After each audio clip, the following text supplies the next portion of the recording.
Gemeente, goeiemôre. Kom ons raak stil voor die Here. Ons aanbid U, Here, ons Vader, ons Versorger, ons God en Here. Laat U naam verheerlik wees. Amen. Mag jy die Here ervaar as God wat jou versorg, wat jou dra en wat by jou is. Mag jy beleef dat hy in elke oomblik werklik naby jou is. Kom ons sing 2 liedere saam. Die eerste een is lied 5 en 8. Laat ek net my bril opsit en ek kan dalk sien. 5 en 8 voel jy soms of die Heer te ver is. En 3, 4, God is liefde. Kom ons staan op en ons sing dit saam.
Kom ons bid en vra vir die Here om met ons te praat uit die Bybel uit.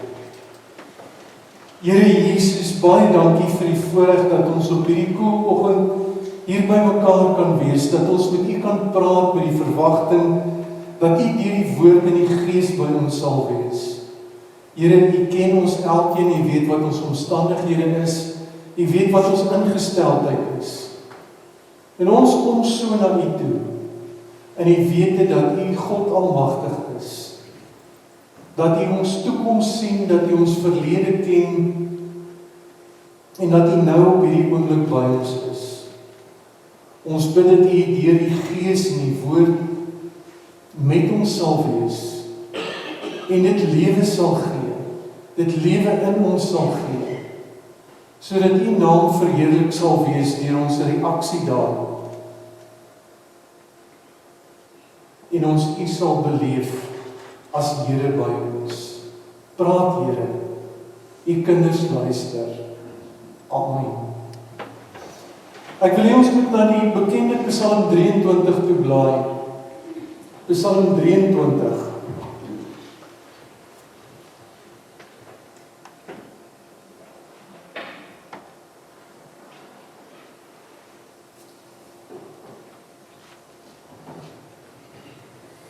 Die Here is my herder, 'n Psalm van Dawid. Die Here is my herder, ek kom niks kort nie. Hy laat my in groen weivelde rus. Hy bring my by waters waar daar vrede is. Hy gee my nuwe krag. Hy lei my op die regte paaie tot die eer van sy naam. Selfs al gaan ek deur donker diepte, sal ek nie bang wees nie, want U is by my. In U hande is ek veilig. U laat my by 'n feesmaal aansit terwyl my teenstanders moet toekyk. U ontvang my soos 'n eregas en ek word oorlaai met hartlikheid. U goedheid en liefde sal my lewe lank by my bly en ek sal tuis wees in die huis van die Here tot in lengte van dae. Ons lees tot daartoe. Nou as 'n mens na Psalm 23 kyk, dan het 'n mens 'n prentjie in jou agterkop en jy vra vir jouself, maar wie is hierdie Dawid wat hierdie Psalm geskryf het?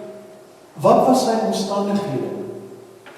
En dan as 'n mens kyk na Dawid se lewe, dan is daar 'n ding wat opkom wat 'n mens nie graag wil sê as jy oor Dawid praat nie. Dawid het elke reël in hierdie boek oortree. Dawid was nie hierdie goeie seentjie wat almal hom voorsien. Dit het ook nie net goed met Dawid gegaan. Dit het baie sleg met hom gegaan. As ons begin lees oor Dawid, dan lees ons dat hy was nie goed genoeg om uitgenooi te word, om saam met die mense by die ete te sit nie. Hy moes die skape gaan oppas. Nou dink jouself, daar word 'n span gekies, of daar's 'n partytjie, en hulle sê vir jou, "Skus, jy's nie genooi nie. Jy's nie goed genoeg om hier te wees nie. Jy kan maar daar buite wag.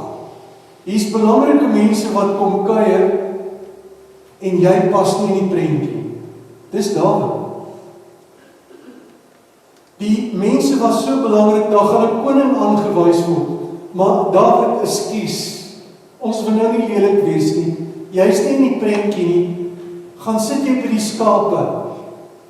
Ons het jou nie hier nodig nie. Nou weet ek nie of jy al in 'n posisie was waar jy nie goed genoeg was om uitgenooi te word na 'n plek toe. Waar jy nie aanvaarbaar was om deel van 'n groep te wees nie. Dis die Dawid van wie ons hier lees. Die man wat koning was, die koning van Israel, was 'n skaapwagter wat nie toegelaat is om self saam met sy familie te kuier nie, want hy moes na die skape kyk. Was jy al in 'n posisie gewees dat jy so gevoel het? Toe dit nou beter gaan met Dawid, en hy daarom na sy broers toe kon gaan, toe maak Dawid al die moed in die lewe bymekaar om te gaan oorlog maak teen 'n Filistyn. Maar toe loop hy hom vas. Dawid het nie die regte klere aangehad nie. Ek weet nie hoe julle oor name brands is nie, maar Dawid het nie ingepas nie. Toe koning Saul vir hom harnas en goed wil gee, toe pas dit nie vir Dawid nie. Dit was ongemaklik. Dawid was hierdie jong man wat nie ingepas het by die styl van daardie tyd nie. Nou as jy in 'n posisie was, of in 'n posisie is, waar jy nie inpas in die styl van die tyd nie, dan staan jy in die posisie van Dawid, wat dit nie ervaar het nie. Dawid se geskiedenis verander. Hy word gesalf om koning te wees. Nou dit beteken basies dat hulle vir Dawid gesê het, jy kry die reg om eendag koning te word. En as dit nou ek of jy was, sou ons gedink het, weet jy, nou gaan dit met my begin goed gaan. Maar dit gebeur nie met Dawid. Toe Dawid dink dit gaan met hom begin goed gaan, hy het selfs vir die koning gewerk. As die koning hom raak sien, raak die koning met hom geïrriteerd. Ek weet nie of jy in 'n werk staan of in 'n posisie is, waar jy eintlik in lyn is vir 'n bevordering, en al wat jy kry, is mense wat jou teenstaan. Koning Saul wou met 'n spies doodgooi. Hy wou hom net uithaal. En oralste het hy soldate gevat om Dawid dood te maak. Dawid was nie in 'n goeie posisie nie. Dis nie die prentjie wat ons het van koning Dawid nie. Die prentjie wat ons kry is van iemand wat verneder word. Iemand wat verkeerd behandel word. Nou as jy in 'n posisie is, of in 'n posisie was, waar jy verkeerd behandel is, waar iemand na jou gekyk het en gesê het, ek soek jou nie hier nie. Jy moenie hier wees nie. Dan is jy in die posisie waar Dawid was. Dawid kry 'n vrou en toe verloor hy haar. Weet nie of jy in daardie posisie was of is waar jy iemand gekry het vir wie jy lief was en dit verloor het nie. Dawid was daar. En daar moes 'n spul bitterheid in Dawid se lewe gewees het. Iemand vir wie hy lief is, verloor hy. Dawid, terwyl hy weghardloop vir koning Saul, het baie keer nie kos gehad om te eet nie. Ek hoor nou van die mense het nie krag nie. So Dawid sou begrip vir jou posisie gehad het.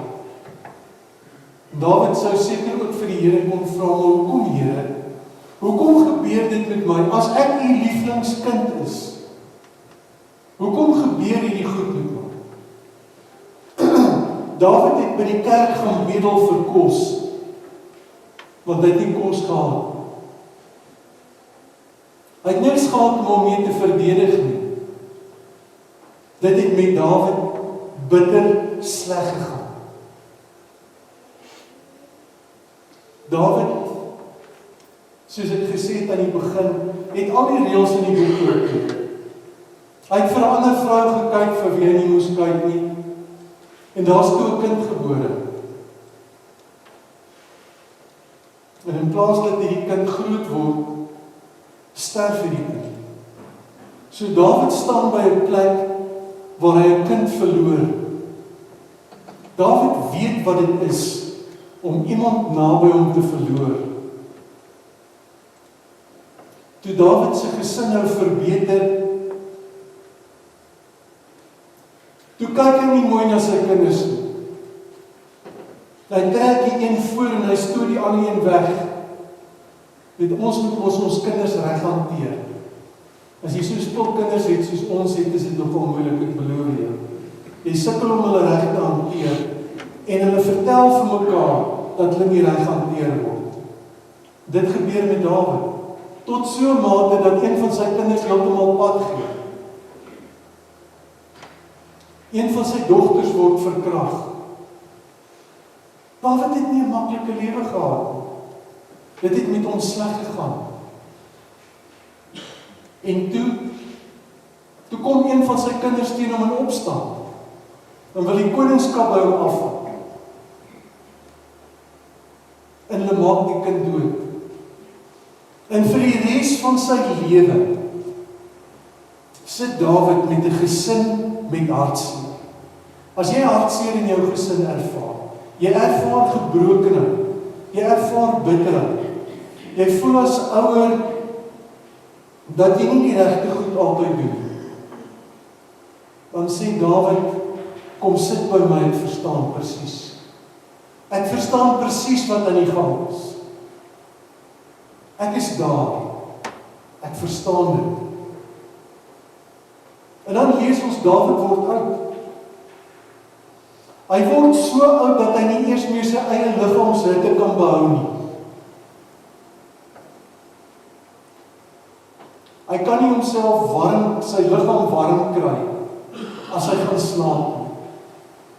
Dis die prentjie van Dawid wat hier tussen die lyne in die Bybel van hom staan. Maar dis nie wat in Psalm 23 staan. Hierdie gewone mens met gebrokenheid, wat stikkend was, wat seer ervaar het, wat die dood in die oë gekyk het, wat baie keer honger was, wat gevoel het dat hy nie reg hanteer word, skryf Psalm 23. So ek en jy kan met alles wat stikkend in ons is, en alles wat nie reg in ons is nie, kan ons na Psalm 23 toe gaan. En ons kan sê, die Here is my herder. Ons kan sê, die Here is die een wat na my kyk, wat my raak sien. Elke situasie, elke pyn, elke probleem van my raak sien. Wat my laat veilig voel. Weet jy, baie keer het 'n mens net nodig om te weet die Here is daar. Om net te kan veilig voel. Om net te weet, ek hoef nie bekommerd te wees nie. Daar sal voorsiening wees. Die nuwe direkte vertaling het dit vertaal met ek sal nie gebrek ly nie. Want die Here is my herder. Hy is die een wat daar is. Ek sien hier's 'n paar mense wat terwyl hulle hier sit aan mekaar raak. Daar's iets kosbaars aan fisiese aanraking. Net daai gevoel van ek behoort. Die Here is my herder. Ek behoort aan hom. Ek kan met wie ek is na hom toe kom en net veilig voel.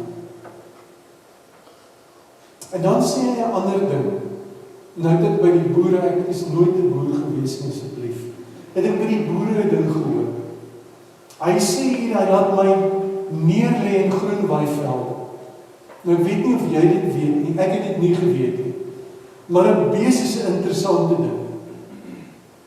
As hy nou in die oggend, ek kan amper sê opstaan, maar as hy nou in die oggend uitgaan om te gaan waai, dan waai hy tot op 'n punt toe, waar hy genoeg gevreet het, en hy gaan lê. Nou gebruik Dawid hierdie beeld in Psalm 23. En hy sê, hy bring my na 'n plek toe, waar ek genoeg het. Soos as jy sien beeste lê, hier so 11 uur die oggend, dan kan jy weet, hulle het genoeg gehad om te eet. Hulle kan ontspan en rus. En om daardie wete te hê, daar's genoeg vir my. Ek kan ontspan, ek kan rus, maak nie saak wat my omstandighede is nie, maak nie saak wat ek beleef nie. Daar's genoeg vir my. Ek kan ontspan, ek kan rustig wees. En dan gebruik Dawid weer 'n beeld van water. Nou ek weet nie of julle al in die wildtuin of in die veld was en gesien as 'n bokkie by water kom. As 'n bok by water kom, voordat hulle drink, staan hulle eers en kyk rond. En kyk rond en kyk of dit veilig is. En as dit veilig is, dan sak hy koppie eers, voordat hy drink. Dan sê die Here vir ons in Psalm 23, ek bring jou by 'n plek, waar jy nie oor jou skouer hoef te kyk. Partykeer voel 'n mens mos, ek kan nie aangaan nie, ek moet eers oor my skouer kyk. Is dit veilig? Kan ek maar net wees? En die Here sê, jy kan maar net wees. Jy kan maar net wees, want die Here is by jou. Maak nie saak hoe ander dinge verloop, kom wees net by my. Ek is by jou. En dan sê hy gee jou nuwe krag. Partykeer is 'n mens se lewe so, dat jy ergens net sê, gee my net 'n breek asseblief. Gee my net 'n breek, dat ek net kan asemhaal. Nou baie keer is dit ons eie skuld. Ek meen, niemand dwing ons om onsself heeltemal leeg te suig. Maar die Here net vir ons sê, vat 'n breek. Kom by jouself uit. 'n Mens gaan aan met jou lewe. En dan kom jy by 'n punt wat jy net sê, maar ek het nodig om net te herstel. Net daai nuwe krag waarvan Psalm 23 praat. Net weer te kry. Net weer my batterye te laai. Ekskuus, ek verwys nou nie na julle ouens wat sonder krag is. Maar partykeer het ek net daai behoefte om daai gaskotteltjie om te raak. Net daai behoefte om net te voel, ek kan weer aangaan. Dis waarvoor die Here vir ons daai rus gee. Jesus nooi ons uit in Matteus en sê, as jy moeg en oorlaai is, kom na my toe, ek sê jou rus gee. Ons weet dit, ons doen dit nie. Ons kap aan. Ons gaan aan. Maar mens is gemaak om in siklusse te wees. Om in 'n siklus te kom waar tot rus te kom. En dan gee hy dit vir my. En dan moet ek besluite neem. Partykeer kom ek by 'n kruispunt wat vir my sê, nou moet jy radikaal 'n besluit neem. En ek weet nie wat die uiteinde sal wees nie. Ek weet nie wat die regte besluit sal wees nie. Ek weet nie waarheen ek moet gaan nie. Ek weet nie wat ek nou moet doen nie. Ek weet nie wie ek moet kies nie. Maar weet jy wat? God het klaar 'n plan vir jou lewe vorentoe. En hy weet waar jy gaan uitkom. En daarom die besluite wat ek neem, moet ek hom ken. Psalm 25 sê, ken hom in al jou weë, en hy sal jou paaie gelyk maak. As jy 'n besluit moet neem, gaan praat met die Here. Gaan praat met mense wat jy weet, deur die Heilige Gees gelei word. En weet dan, dat eventueel gaan die goed reg uitwerk. Want die Here is daar. Hy help jou. Want dit gaan oor hom. Dit gaan oor hom. Die wonderlikste is om terug te kyk na jou besluit geneem het. En te sê, ek kan sien dat God my hierin gehelp het. Ek kan sien dat die Here hier by my was. Selfs, sê Dawid, as ek by daardie diep donker vallei kom. Dawid was 'n paar keer in doodsgevaar. Hy het 'n paar keer die dood in die oë gekyk. Hy het 'n kind verloor. En toe 'n jong man verloor. Sy seun. En dit het Dawid geskeur. Maar toe gee die Here vir hom twee goed in daardie situasie. Hy sê vir hom, ek beskerm jou. As 'n mens rou smart ervaar, as jy hartseer is, dan is 'n mens nie altyd nugter nie. En het jy beskerming nodig. Die Here praat van deur Dawid met ons oor twee goed in hierdie vers. Waar hy sê, daar's 'n stok wat 'n wapen is. Dit keer dat die lewe my onderkry in die proses. Daar's tye in wanneer ek rou, wat ek moet oorgee en sê, Here asseblief bewaar my net. En dis hoekom hulle sê in sulke situasies moet jy nie te radikale besluite neem. Beskerm jouself. Beskerm jouself in hierdie situasie. En hy doen dit. Maar dan sê ek ook 'n ander ding. Hy praat van 'n staf. Nou 'n herderstaf is 'n ding met so 'n hak aan. Nou wat die herder gedoen het is as die skape wegloop, dan hak hy hom om die nek en hy sleep hom terug. Nou partykeer is 'n mens aan die einde van jouself is, of jy's in rousmaak, jy's in hartseer, het jy net nodig om net nader getrek te word. Om net teruggebring te word, om net te sê, maar weet jy wat ek behoort? Ek behoort ergens. Daarom moet 'n mens ook die mense wat die Here om 'n mens gegee, toelaat, om jy net vas te hou, om jy net nader aan hulle te trek, dat jy net weer kan veilig voel. As jy in daardie donker kloof is, hy trek jou daaruit. Daardie gevoel van ek mag wees. En daarom as jy hartseer is, gaan na 'n plek toe, gaan na mense toe, waar jy jouself mag wees, waar jy mag hartseer wees, waar jy seer mag ervaar. Maar dan het Dawid iets anders te beleef. Hy het beleef dat die Here hom raak sien. Daar waar hy nie goed genoeg was, waar hy nie eens uitgenooi was, sê hy in Psalm 23, nou word hy uitgenooi na 'n feesmaal. Word hy bederf. Weet jy, baie keer het ons ook maar trots nie. Baie keer moet ons toelaat dat ander mense ons bederf. Baie keer moet ons toelaat dat mense ook goed vir ons doen. Baie keer moet ons ook raak sien. Ons kan so die gate in die pad raak sien. Ons kan al die probleme in die land raak sien, die politiek.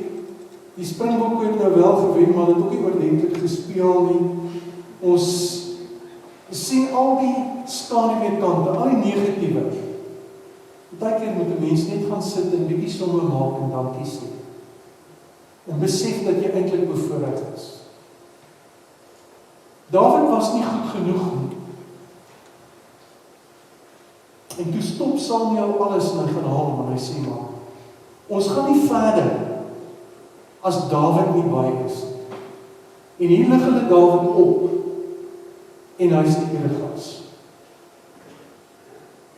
En met Dawid se probleme en goed wat hy in sy lewe het, besef hy, maar God bederf hom. God behandel my as 'n eregas. Hy's goed vir my. En die wat vir hom kwaad is, hulle raak verleer. Hulle is die ouens wat aan die einde van die dag moet sê, maar die Here was goed vir Dawid. Hy het vir hom gesorg. Nou moet ek bietjie na my lewensgeskiedenis kyk. En net ook erken, waar was die Here vir my goed? Waar het hy my 'n voordeel gegee bo ander? En dankbaar wees. En dan kom Dawid aan die einde van dit alles. En hy sê my is die geheim hier.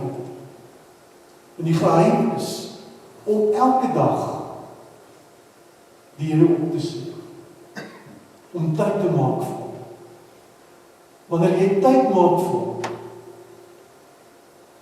daai routine, baie keer is dit selfdissipline.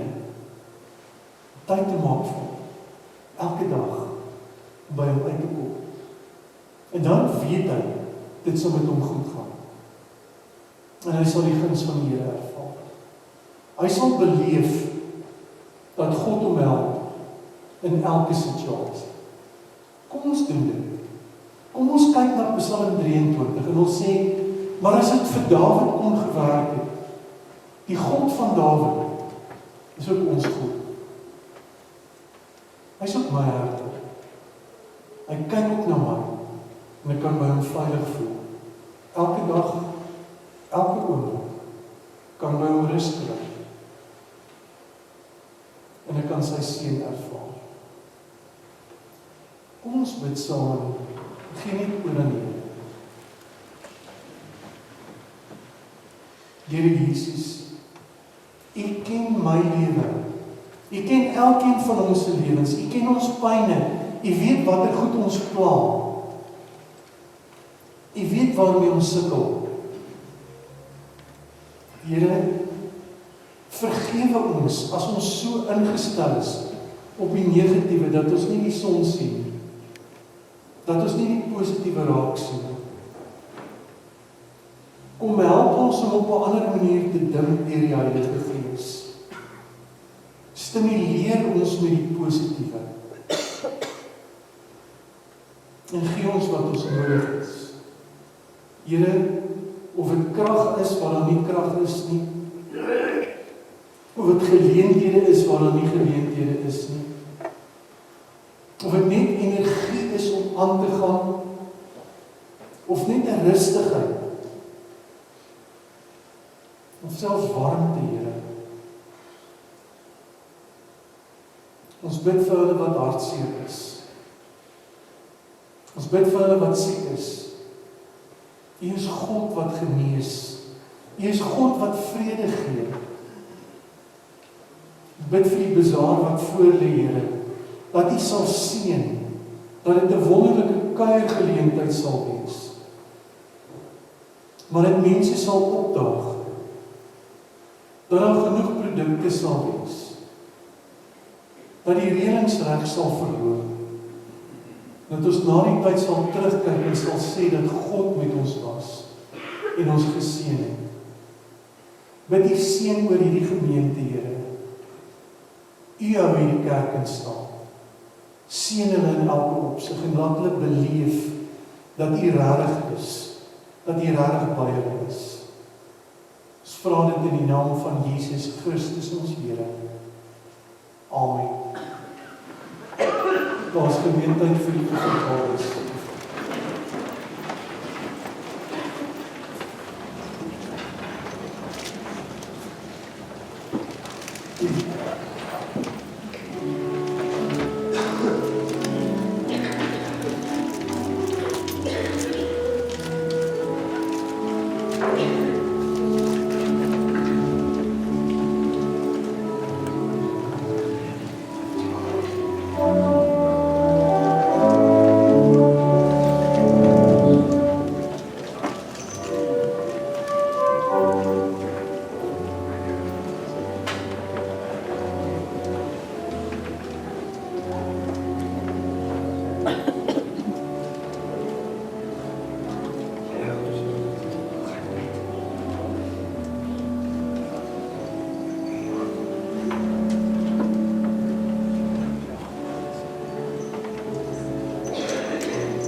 moet ek bely, as ons nou afsluit met die laaste lied, ek is nie seker wat die lied se naam is nie.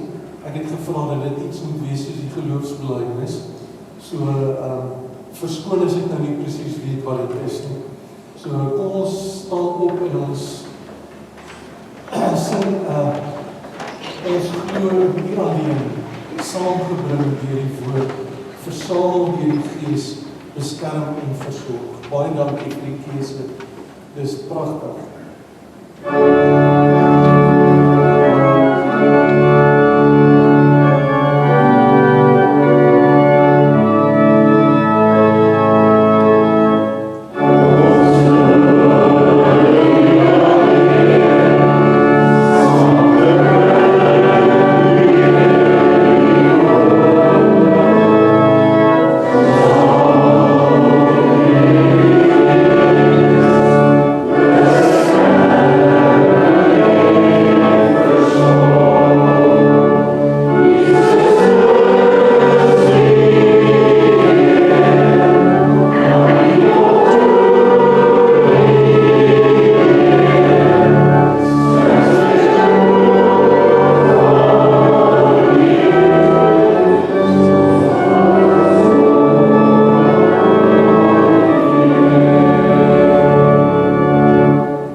Ontvang die seën van die Here en lewe in sy vrede.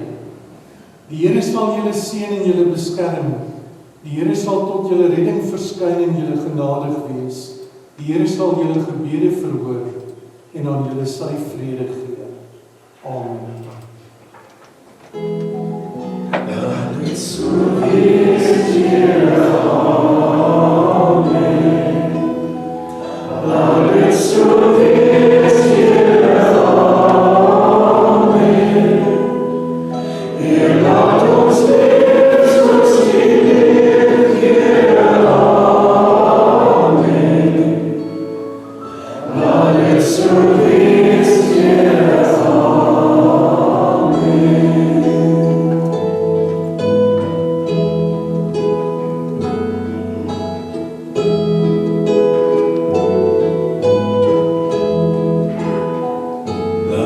So wees, Here. Amen. Laat dit so